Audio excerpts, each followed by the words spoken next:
ये पतीला आप वजन करके लेके आई हैं क्या? हाँ सूरज जी, कैसी बात कर रहे हैं? वजन नहीं करती तो पता कैसे चलता मुझे कि 5 किलो का है या नहीं?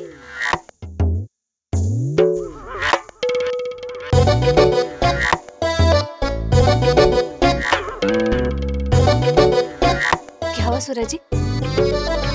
आपको पसंद नहीं आया क्या पतीला? नहीं, बहुत पसंद है संध्या जी ये, पर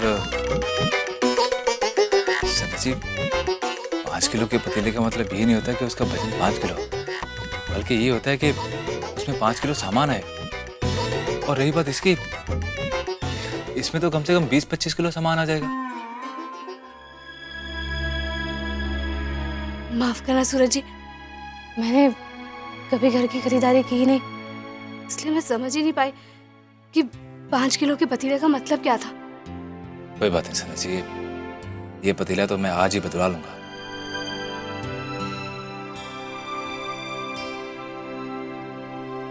और बाकी कोई दिक्कत तो नहीं है ना राशन पानी में? वो तो सब आप ठीक ठाक ले आए ना?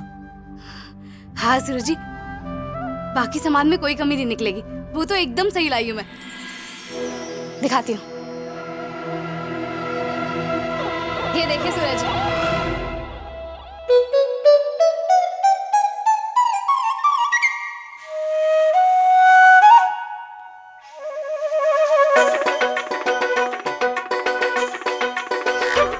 इसमें तो गलती की कोई गुंजाइश ही नहीं है। इतना सारा सामान? हाँ सूरज जी, आपको तो पता है ना, जब मैं यहाँ से निकली थी तो मुझे कुछ समझ ही नहीं आ रहा था कि घर के लिए क्या खरीदारी करूं। लेकिन भगवान जी की कृपा से मुझे बाजार में भाभू मिल गई। फिर क्या था, भाभू ने जो जो सामान दुकानदार से कहा मैंने वो ध्यान से सुन लिया और मैंने दुकानदार को वही सामान बता दिया। मेरी सारी खरीदारी ऐसे ही होगी, मुझे तो कुछ करना ही नहीं पड़ा।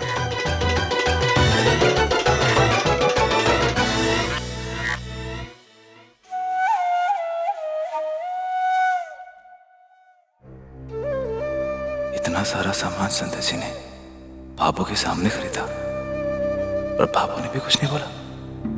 कमाल है।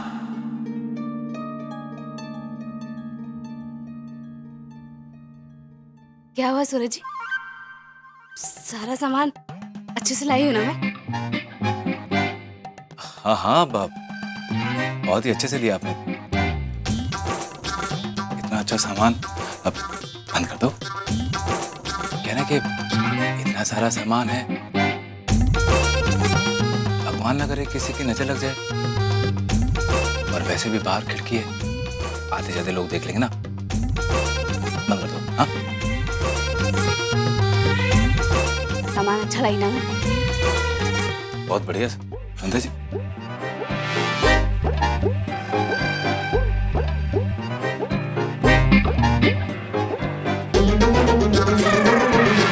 क्या हुआ सूरज जी, आप पतीला लौटाने नहीं जा रहे? नहीं, क्या करेंगे इसको? पानी भरने के काम आएगा ना। अब नया घर है, इसलिए यहीं पे रख दिया अंदर।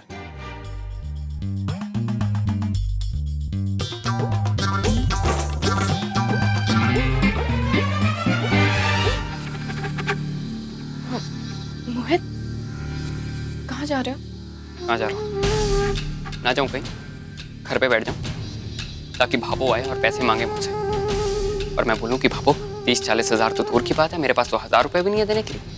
तोहफे के पैसे तो वैसे ही चिट फंड कंपनी में डूब गए और ऊपर से मीना भाभी। वैसे ही शांति नहीं पड़ेगी शाम तक जब तक भाभो के सामने वो जिक्र ना करते पैसों का। इसीलिए मैं हाथ पैर मार रहा था ताकि तुम प्रतियोगिता जीतो, ताकि ये जो पैसों की तलवार हमारे सर पे लटकी है ये हट जाए। लेकिन तुम्हारे पास का तो कुछ है ही नहीं। मैंने पूरे दिल से कोशिश की थी। दिल से? अरे दिमाग से करनी थी ना, वो तुम्हारे बस का है नहीं, क्योंकि दिमाग नाम की चीज तुम में है ही नहीं। कम से कम अकल लड़ाई होती तो आज प्रतियोगिता जीत जाती और ये सारा पैसों का चक्कर खत्म हो जाता और बचता सिर्फ प्यार। मगर अब जब भाभो पूछेंगी ना तो बता देना कितना निकम्मा और निकारा बेटा है उनका, जिसने अपनी पत्नी के पैसे दांव पे लगा दिए। नहीं मोहित, चुप, अब कान खोल के सुन लो। ये सारा बखेड़ा तुमने खड़ा किया है। अब तुम ही निपटना उससे। अब वो जब पूछेंगी ना तो देना उनके सवालों के जवाब, लेकिन मुझसे उम्मीद मत रखना, मैं रात को देर से लौटूंगा।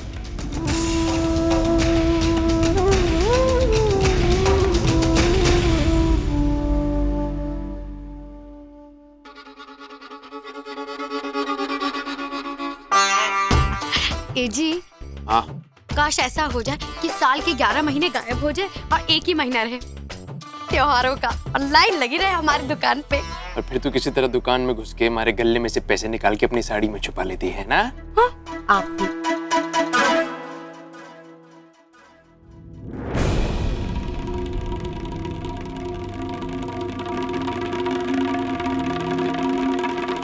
अरे मीना, देखा तूने मोहित कितना परेशान लग रहा है भाई। अरे मैं ही सोच रहा हूँ कि हम लोग तो किसी न किसी तरीके से पैसे देने का जुगाड़ कर लेंगे, और ये मोहित क्या करेगा है? अबे छोटी मोटी बैंक की नौकरी, वहां से कितने पैसे आते हैं इसको, ऊपर से बीवी भी है इसकी, डबल खर्चा। कैसे देगा बाबू को ये पैसे? अरे भाई मैं सोच रहा हूँ इस बार ना इसकी इस महीने के पैसे हम दे देते हैं, क्या बोलती? छोटे भाई का खर्चा ना इस बार फिर बड़ा भाई संभालेगा। ए जी, हाँ। एक बात बताओ, अगली बार के लिए क्या मोहित के कान में लक्ष्मी जी बोल कर गई है कि बेटा इस बार तो तुम संभाल ले, अगली बार मैं थारा गला नोटों से भर दूंगी। देखो जी, ये पैसे वैसों का चक्कर ना लगाओ, मोहित है ना, मोहित बिगड़ जाएगा। घर में कितने लोग हैं, भाभो, बाबा साहब, चतुरी और एमिली और मोहित, अब छवि, छोटू, ये सारे लोग, और 3 हम, 10 लोगों की जिम्मेदारी अगर हमने उठा ली ना तो हम दोनों ही दब जाएंगे। यहाँ दुकान पे मैं साड़ियाँ बेचने के लिए अपना गला फाड़ देती हूँ कि कुछ पैसे इकट्ठा हो सके, और आपको अपने भाई की उदासी दिखी, अपनी बीवी का गला ना दिखा। हाँ, जाके सीख कर आई अपने बड़े भाई से। अरे अपनी बीवी के लिए उन्होंने घर तक छोड़ दिया, और आपको हमारी मेहनत को की फिक्र ही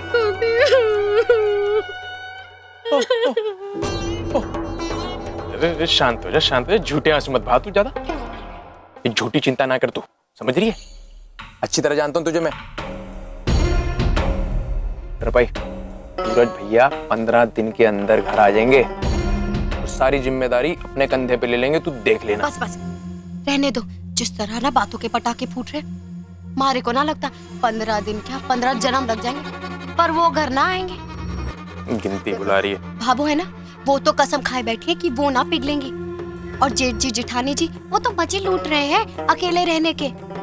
हंसी की आवाज सुनिए उनकी, पूरे पुष्कर में गूंज रही है। उन्हें किस बात की फिक्र यहाँ पर कि घर में क्या हो रहा है, ना कोई कचकच, ना कोई जिम्मेदारी। अरे अच्छा खासा उनका धंधा चल रहा है, अगर भाभो को पैसा देने भी आ गए ना तो जेठानी जी इतनी भोली को नहीं कि पति की पूरे दिन की कमाई ऐसे उड़ा दे। अरे पहले तो घर में रहती थी इसलिए भाभो का डर था, वो तो रानी बन के बैठी है, और ऊपर से भाभो कहे बैठी है कि वो तो बुलाएंगी नहीं, तो फिर किस बात की झिझक, देख लेना। अरे भैया किसकी बात कर रही है तू? है मोहित ना है वो, सूरज भैया है। रे भाई अपनी कड़ाई से भी बड़ा दिल है उनका, समझी तू? बात कर रही है, मैं बचपन से देखता आ रहा हूं मैं, तू मुझे समझा रही है कि मेरा भाई कैसा है? भाई 15 दिन के अंदर सूरज भैया वापस आएंगे और सब कुछ संभाल लेंगे, शर्त लगा ले मुझसे। अच्छा, तो आप भी यही हैं और मैं भी यही हूँ, देखते हैं किसकी बात सही निकलती है और कौन मुंह छुपाए घूमता है। ये बड़बड़ नहीं बंद होगी कभी, अपना काम चालू कर, पेन नहीं मिल रहा मेरा।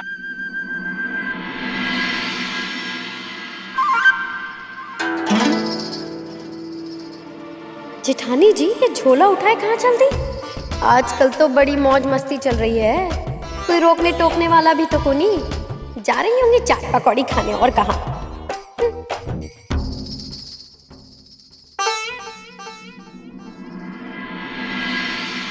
सूरज जी चले। लीलू जी भैया। जी देखिए सारी मिठाइयाँ तैयार हैं, जिन जिन के नाम पते बताए ना वहाँ पे पहुँचा देना। जी भैया, जी भैया। लेकिन और एक बात और, अगर रात को लेट हो जाए ना तो यहीं पे सो जाना। और आप कब तक आएंगे भाई साहब? अब हमारा मेरा कुछ दिन में आने का पक्का भरोसा नहीं। शायद देर हो जाएगी। हाँ जी ठीक है, जी ठीक है। जेठ जी दुकान छोड़ के कहाँ जा रहे हैं? अभी जेठानी जी के साथ, जहाँ उन्हें इतना समय लगने वाला है। ठीक है, चलिए। रिक्शा आ जाओ, चलिए बड़े बाजार।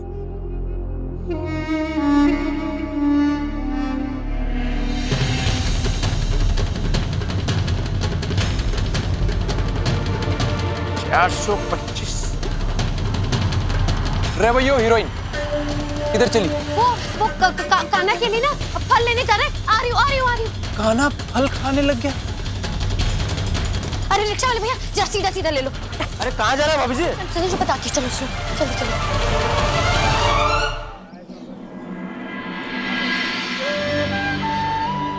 माफ कर दीजिएगा सूरज जी, आज मेरी जिद की वजह से त्योहार के दिन में भी आपको दुकान से जल्दी आना पड़ा। वो तो है संध्या जी, और वैसे भी मैंने आज तक ऐसे दुकान को अकेले नहीं छोड़ा। वो कहना कि अब घर तो लौट के आना ही है, कहीं मेरी एक ना की वजह से मुझे आपकी 10 ना सुननी पड़े। अच्छा, और एक बात बताऊं, मैं नहीं चाहता था कि मेरी नाक की वजह से आपका फूलों जैसा प्यारा सा ये चेहरा मुरझा जाए। अच्छा, आप तो ऐसे कह रहे जैसे मेरी हर बात मान लेते। हाँ संध्या जी, वो कोशिश तो यही रहती है मेरी। फिर तो देखते हैं सूरज जी, आज आपकी कोशिश कितनी ईमानदार साबित होती है। कहीं जोश में दिल की बात बाहर न पड़ जाए। जो भी हो सूरज जी, आपने अभी जो कहा है ना, अब आप उससे मुकर नहीं सकते। जी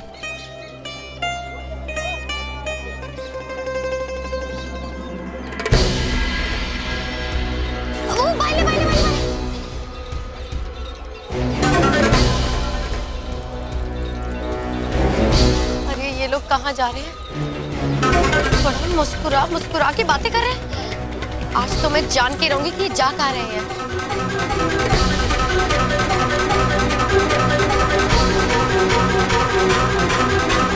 अच्छा। अरे भैया दाएं देखो। क्या भाभी, कब से दाएं बाएं कर रहे हो आप? आपको जाना कहाँ है ये तो बताइए। अरे अब क्या दाएं बाएं के भी पीछे लोग हैं? हमारे को तो खुद नहीं पता कि ये थानेदार और उनके सिपाही जा कहाँ रहे हैं। भैया दाएं जरा ले लो, भाभी समझ के ही घुमा दो, ज्यादा पैसे में दे दूंगी।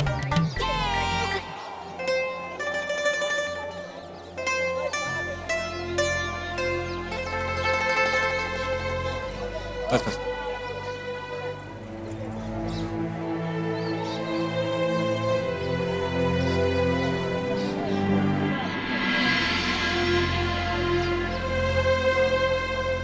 ये लो।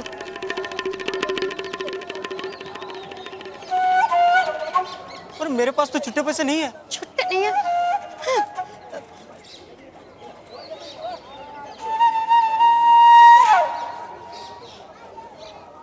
भैया जी, हमारे लिए भी बढ़िया सी चाट बना दो। हाँ भैया जी, जरा 20 रुपए देना, इसको निपटाऊं।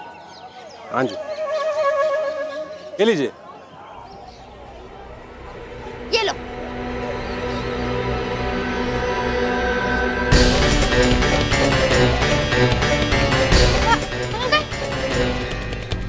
अभी भी यही फुर कैसे हो गए? पूरा बाजार छान मारूंगी, लेकिन छोड़ूंगी नहीं। आज तो पता करके रहूंगी कि ये दोनों कहाँ गए हैं, कहाँ गए होंगे।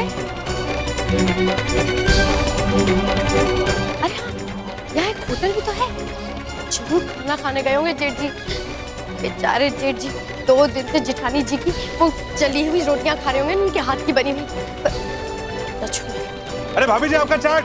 हाँ आपकी खाती हूँ। अरे भाभी जी मेरे 20 रुपए तो देके जाइए। अरे 20 रुपए थारे लेकिन हमारे कहाँ गए?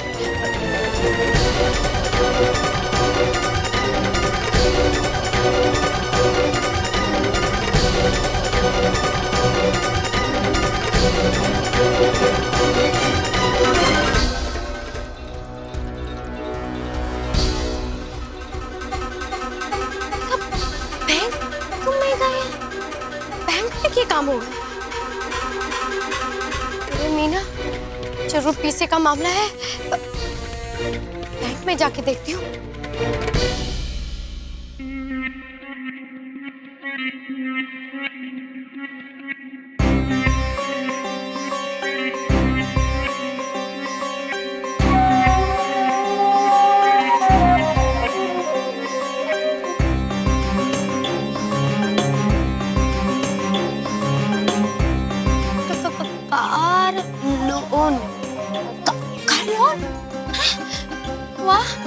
2 दिन अभी हुए नहीं है घर से निकले हुए कि स्कूटर से सीधा कार पे पहुंच गए।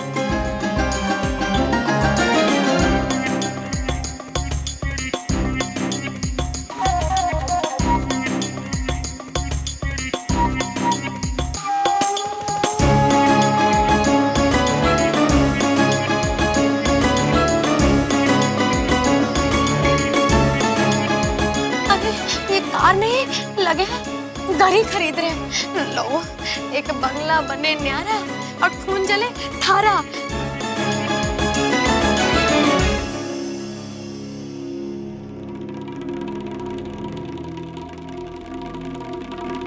कोई रास्ता नहीं बचा है।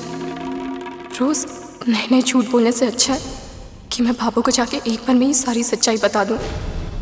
कह दूंगी डूब गए पैसे चिट फंड में। जो भी कहना सुनना है एक बार में ही हो जाएगा। हाँ यही सही रहेगा। मैं अभी जाके सारी सच्चाई बाबू को बता दूंगी।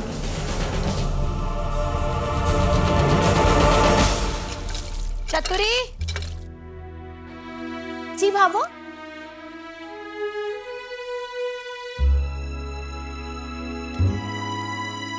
ले जे लालटेन है ना, सूरज, विक्रम, मोहित और छवि के कमरा में रखते हैं। बरसात में ना बिजली को भरोसा ना रहे। जा ले जा। भाभो सूरज सा के कमरे में भी?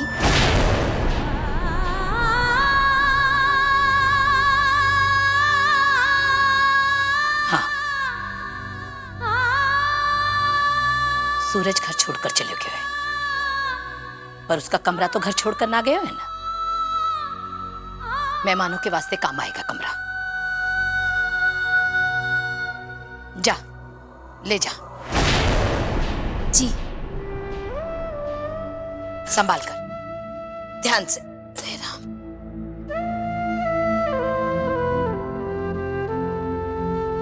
भैया कहा ना। विक्रम। हाँ बाबू। दुकान से आती बखत ना थैली लेकर आए हमारे वास्ते। थैली कौन सी? रे छोरा आर पार दिखे ना वो थैली है? इमली बीननी के ना एफडी के कागज रखने मारे को।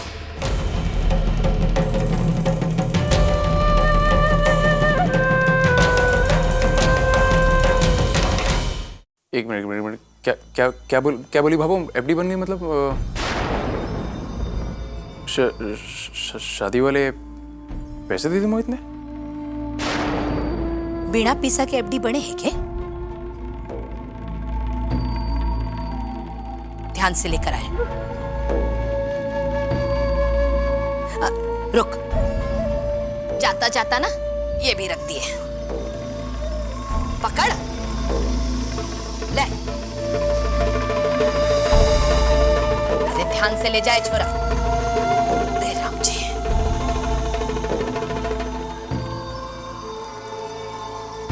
अरे बाबू ऐसा क्यों कह रही है? हमने तो बाबू को कोई पैसे दिए ही नहीं।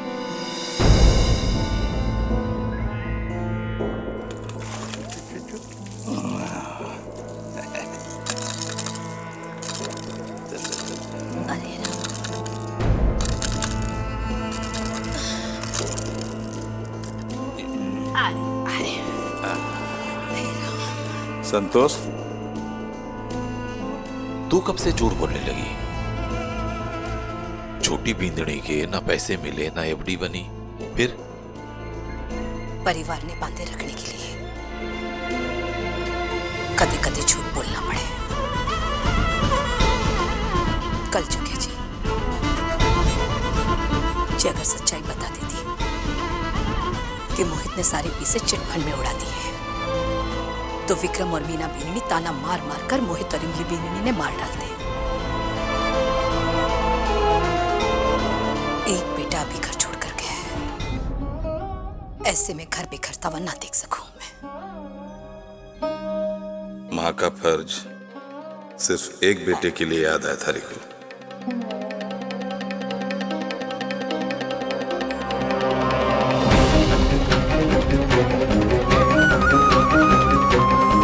जो हमारे घर में है वो मारा है। मैं पड़ोसियों की बात ना करना चाहूं।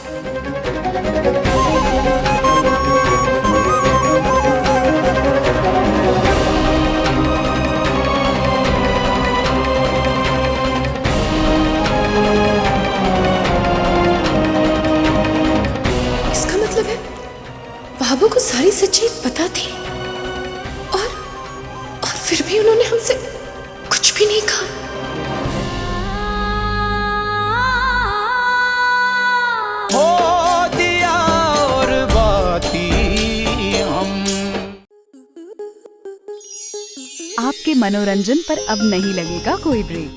स्टार प्लस के बेहतरीन शोज देखने के लिए लाइक, शेयर और सब्सक्राइब करें स्टार प्लस यूट्यूब पेज को।